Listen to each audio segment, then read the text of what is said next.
হাজী সাহেবদেরকে আমি জিজ্ঞাসা করছিলাম কেমন লাগে, মদিনা শরীফে গেলে কেমন লাগে।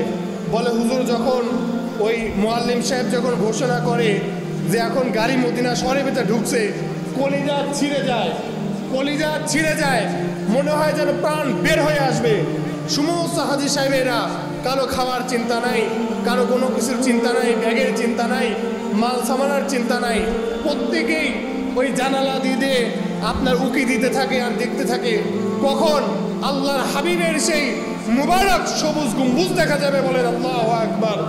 বলে হুজুর যখন এই উকি ঝুঁকি মারতে মারতে যখন আল্লাহর হাবিবের, আল্লাহ রসুলের সবুজ গম্বুজ যখন দেখা যায়, আর যখন কোনো হাজী সাহেব বলে আরে আমি দেখছি রে সবুজ গম্বুজ আমি দেখছি, বলে হুজুর ওই গাড়ির ভিতরে কান্নার এমন এক রোল পড়ে যায়, মা বাবা মারা গেলেও মানুষ অত কাঁদে না। বলেন আল্লাহু আকবার। মানুষ চোখের পানি ছেড়ে দিয়ে কাঁদতে থাকে। আহারে আল্লাহর হাবিবের রওজা, আল্লাহ রসুলের রওজা ছবির উপরে দেখেছি, মোবাইলের উপরে দেখেছি, টিভিতে দেখেছি, স্ক্রিনে দেখেছি, কতভাবে দেখলাম।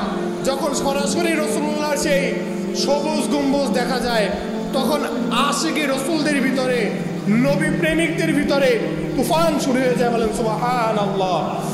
এরপরে যখন মদিনা শরীফের ভিতরে ঢুকে যায়, মুআল্লিম সাহেব একটু মজার ছলে বলতে থাকে, হাসি মুখি দিয়ে একটু হাসি দিয়ে বলে ভাই অনেক দূর তো কষ্ট করে আসলাম, একটুখানি বিশ্রাম নেই। তখন হাজী সাহেবরা বলতে কিসের বিশ্রামের কথা শোনাও, কিসের বিশ্রামের কথা শোনাও, আল্লাহর হাবিব সবুজ গম্বুজে নিজে শুয়ে আছে, আমি আল্লাহর হাবিবের সামনে যাব আর তোমরা আমাকে বিশ্রামের কথা শোনাচ্ছ।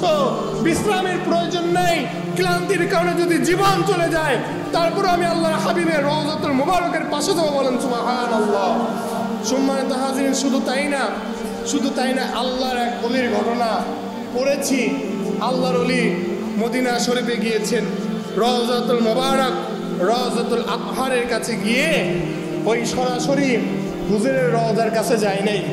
হুজুরের রওজার কাছে না গিয়ে আপনার মসজিদে, আপনার নববীর এই যে ইয়াগুলো আছে, পিলারগুলো আছে, পিলারগুলোর ফাঁকে ফাঁকে একটু একটু লুকাচ্ছে। আরে আশিকের খেলা এগুলো। জোরে বলেন আল্লাহু আকবার, আরো জোরে বলেন আল্লাহু আকবার। আশিকের খেলা, আশিকের খেলা। ওই পিলারের পাশে গিয়ে গিয়ে লুকাচ্ছে, আর একটু করে মদিনা দেখে, আবার একটুখানি লুকায়, আবার একটুখানি মদিনা দেখে। সরাসরি রসুল্লাহর রওজা থেকে সাহস পায় না, কলিজা ফেটে মারা যাবে। মাঝে মধ্যে লুকায়, মাঝে মধ্যে রওজা দেখে। আল্লাহর হাবিব রওজাতুল আতহারের ভিতর থেকে ডাক দিয়ে বলতেছে, আর কত লুকোচুরি খেলবে, অনেক তো দূরে দূরে থাকলে, এখন আমার কাছে আসো। বলেন সুবহানাল্লাহ। আল্লাহর হাবিব শুয়ে আছেন, জিন্দা এখনো শুয়ে আছেন। সেখানে গিয়ে মানুষ কান্না করে। হাজী সাহেবরা বলেন মনে চায় বুক ফেটে কান্না করি, চিৎকার দিয়ে কান্না করি, কেউ আওয়াজ করে না। আপনারা দেখবেন মুখ ধরে ধরে কান্না করে, মুখ ধরে ধরে কান্না করে যেন আওয়াজ না হয়। কেন এরকম করে?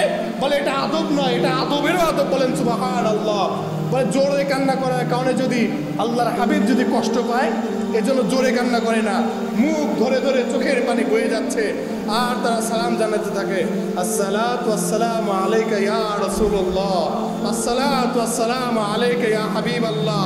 আল্লাহর হাবিবের হাদিস সাক্ষী দেয়, যে ব্যক্তি রওজাতুল আতহারের সামনে গিয়ে একবার সালাম দিয়েছে, আল্লাহর হাবিব বলেন ওই উম্মতকে সুপারিশ করে জান্নাতে নিয়ে যাওয়া আমি রাসূলুল্লাহর উপর ওয়াজিব হয়ে যায়। বলেন সুবহানাল্লাহ।